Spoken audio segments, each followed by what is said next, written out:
nascent technologies are sometimes described as solutions in the search for a problem, and that is something that could be said for AR glasses at this time. AR goggles have positioned themselves as everything from phone replacements to sports eyewear, entertainment devices and work tools, but they are still far from the mainstream in any area. That latest value proposition is what Toshiba is looking for with its new DynaEdge AR Smart Glasses, a new screen mounted on the head attached to the pocket of a PC. The PC maker is launching the product today, starting at $1,899, and targeting business users directly. Calling this product AR glasses is a bit inappropriate.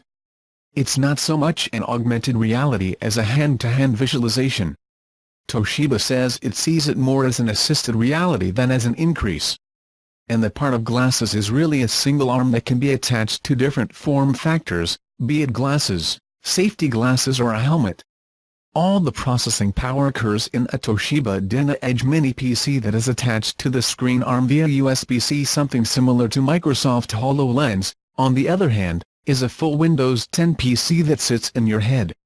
But Toshiba's goal is to sell something that allows workers to view documents and PDF files, record and send photos, and even launch remote video chats directly from the headset, all without having to use their hands.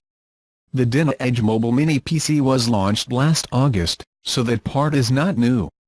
The configuration I briefly showed was running on Windows 10 and had an Intel Core M processor, 6 GB of RAM, 512 GB of internal storage, and is supposed to last up to 6 hours on a single charge.